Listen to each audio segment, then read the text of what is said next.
আজি শনিবাৰ 2025 চনৰ 4 অক্টোবৰ।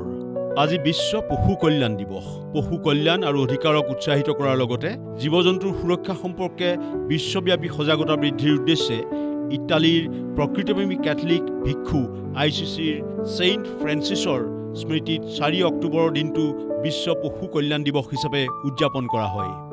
উভতি চাওঁ ইতিহাসত আজিৰ দিনটো। ৰাষ্ট্ৰসংঘত বাজপেয়ীৰ হিন্দী ভাষণ 1977 চনৰ 4 অক্টোবৰত সেই সময়ৰ ভাৰতৰ বৈদেশিক মন্ত্ৰী অটল বিহাৰী বাজপেয়ীয়ে ৰাষ্ট্ৰসংঘৰ সাধাৰণ পৰিষদৰ বৈঠকত ভাৰতৰ স্বতন্ত্ৰ বৈদেশিক নীতি সম্পৰ্কে ৰাষ্ট্ৰভাষা হিন্দীত ভাষণ প্ৰদান কৰিছিল। এইটোৱেই আছিল ৰাষ্ট্ৰসংঘৰ মজিয়াত দিয়া প্ৰথম হিন্দী ভাষণ।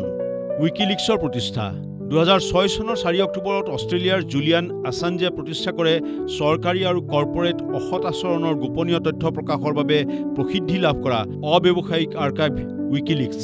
উইকিলিক্সৰ বহু হাই প্ৰফাইল প্ৰতিবেদনে স্বচ্ছতা তথ্যৰ স্বাধীনতা সম্পৰ্কে বিতৰ্কৰ সূচনা কৰিছিল। প্ৰথম কৃত্ৰিম উপগ্ৰহৰ উৎক্ষেপণ 1957 চনৰ 4 অক্টোবৰত ছোভিয়েট ইউনিয়নে পৃথিৱীৰ প্ৰথমটো কৃত্ৰিম উপগ্ৰহ স্পুটনিক 1 সফলতাৰে উৎক্ষেপণ কৰে।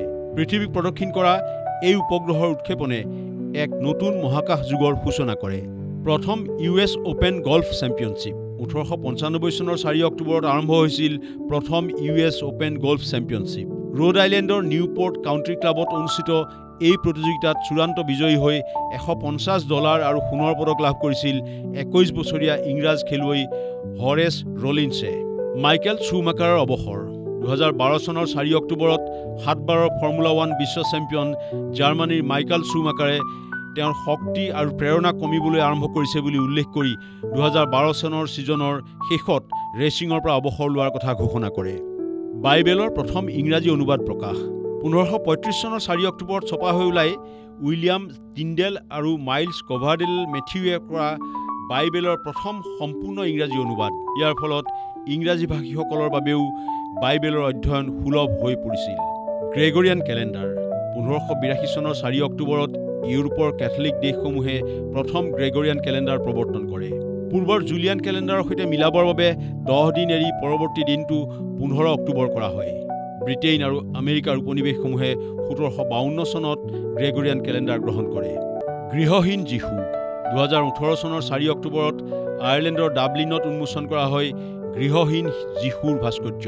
এই চিন্তা উদ্দীপক ভাস্কৰ্যটোত যীশুক বেঞ্চত শুই থকা এজন গৃহহীন ব্যক্তি হিচাপে চিত্ৰিত কৰি চহৰখনৰ গৃহহীনসকলৰ সমস্যাৰ প্ৰতি দৃষ্টি আকৰ্ষণ কৰা হয়। ফ্ৰান্সৰ সংবিধান গৃহীত 1958 চনৰ 4 অক্টোবৰত ফ্ৰান্সৰ সংবিধান গৃহীত হয়। পঞ্চম গণৰাজ্যৰ সংবিধান হিচাপে পৰিচিত আজিও কাৰ্যকৰী হৈ থকা ফ্ৰান্সৰ এই সংবিধান অনুসৰি কাৰ্যবাহী ক্ষমতা বৃদ্ধি কৰি ফ্ৰান্সৰ ধৰ্মনিৰপেক্ষ আৰু গণতান্ত্ৰিক গণৰাজ্য হিচাপে প্ৰতিষ্ঠা কৰে। ফ্ৰী ছফ্টৱেৰ ফাউণ্ডেশ্যন 1985 চনৰ 4 অক্টোবৰত নৈতিক কম্পিউটাৰ প্ৰগ্ৰামাৰৰ সামাজিক আন্দোলনৰ ভেটি হিচাপে প্ৰতিষ্ঠা হয় ফ্ৰী ছফ্টৱেৰ ফাউণ্ডেশ্যন। ৰিচাৰ্ড ষ্টলমেনৰ উদ্যোগত প্ৰতিষ্ঠা কৰা এই ফাউণ্ডেশ্যনে কম্পিউটাৰ ব্যৱহাৰকাৰীৰ স্বাধীনতা সুৰক্ষিত বিনামূলীয়া ছফ্টৱেৰ বিকাশৰ বাবে কাম কৰে। ইউক্ৰেইনৰ মিছাইল আক্ৰমণ 2001 চনৰ 4 অক্টোবৰত ইজৰাইলৰ টেল এভিভৰ পৰা ৰাছিয়াৰ নভছিবিৰ্স্কলৈ যোৱা চাইবেৰিয়া এয়াৰলাইন্সৰ এখন বাণিজ্যিক বিমান ইউক্ৰেইনৰ মিছাইল আক্ৰমণত কৃষ্ণসাগৰৰ ওপৰত ধ্বংস হয়। বিমানখনত থকা 66 জন যাত্ৰী আৰু 12 জন ক্ৰু সদস্যৰ সকলো নিহত হয়।